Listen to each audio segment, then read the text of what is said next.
Donald Trump was charged with plotting to overturn his 2020 election loss. That's where we're starting the show. I'm Jeff Pierre, and this is The 7 from The Washington Post. It's Wednesday, August 2nd. Let's get you caught up with today's 7 stories. The former president faces 4 charges. A 45-page indictment accuses him of 3 conspiracies and lists 6 co-conspirators. Special counsel Jack Smith has been leading the investigation. He spoke about the charges yesterday afternoon. Today, an indictment was unsealed, charging Donald J. Trump with conspiring to defraud the United States, conspiring to disenfranchise voters, and conspiring and attempting to obstruct an official proceeding. This is the latest legal and political aftershock from the 2021 riot at the U.S. Capitol. It's also the 3rd indictment filed against Trump, who's running for president again. Trump was ordered to appear in federal court in Washington tomorrow. He may be asked to enter a plea.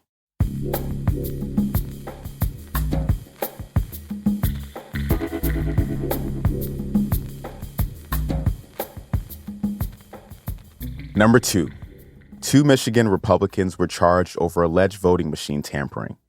This case stems from an attempt by a group of conservatives to prove the false claim that the 2020 presidential election was wrongly called for Joe Biden over Trump. The group turned up no proof, and courts in dozens of cases across the country ruled that the election was properly decided.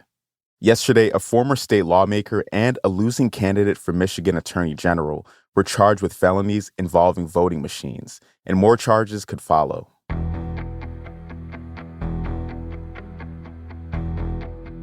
Number 3. Illegal crossings at the U.S. southern border surged last month. Preliminary data shows U.S. agents made more than 130,000 arrests along the Mexico border in July. That's over 30,000 more arrests than in June.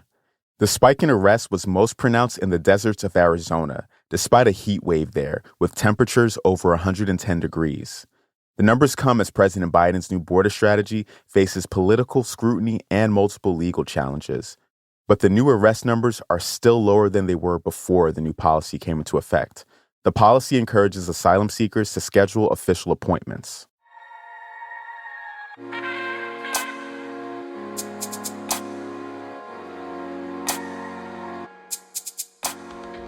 Number 4. The U.S. suspended security cooperation with Niger after an apparent coup. Last week, military officers ousted the elected president of Niger. Since then, the U.S. has been trying to convince them to stand down and return the president to power. The Pentagon said yesterday that it'll pause its training of Nigerian soldiers. The U.S. has 2 military bases in Niger, with 1,000 troops deployed there.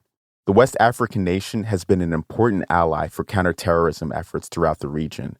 Yesterday, White House spokesman John Kirby spoke about possible next steps for the U.S. response. We'll certainly engage in a rigorous process to evaluate our assistance going forward. And we've been very clear with leaders in Niger about the potential consequences here for loss of U.S. support, but there's been no decision made yet. European nations have also begun to evacuate their citizens from Niger following an attack by protesters on the French embassy.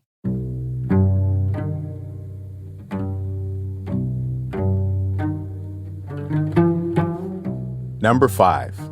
Lizzo's former tour dancers have accused her of sexual harassment and creating a hostile work environment.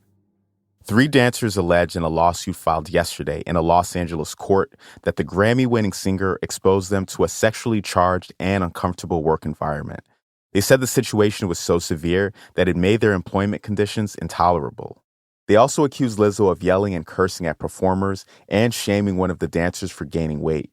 The allegations of harassment and body shaming are at odds with Lizzo's public image as an artist who promotes self-love and body positivity.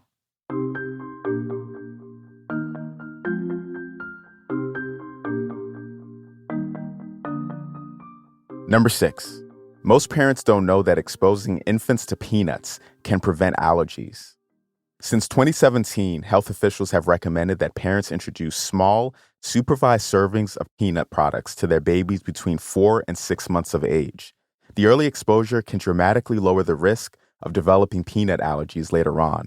But new research shows that nearly 9 in 10 parents aren't aware of the new guidelines, which go against the conventional wisdom of avoiding allergens. And some parents that do know about them are too nervous to try. It's important to note here that you should consult your child's doctor before they try peanuts, in case they're at a high risk for allergies. And don't give your baby a whole peanut, which is a choking hazard. Smooth peanut butter is a safer choice.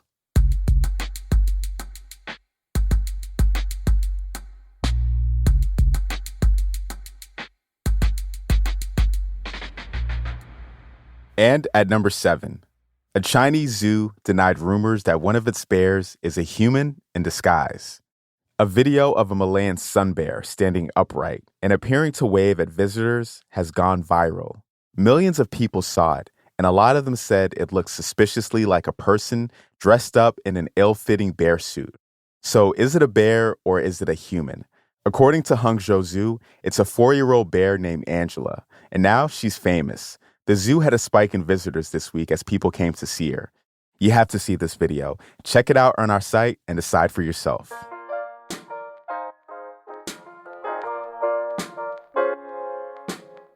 And just like that, you were all caught up. If you're liking the show and want to dive deeper into the stories I talk about, check out the 7 newsletter. It lands in your inbox early each weekday morning, and that's where you're going to see the video of that bear. Click the link in our show notes to see how to sign up. I'm Jeff Pierre, and I will meet you back here tomorrow.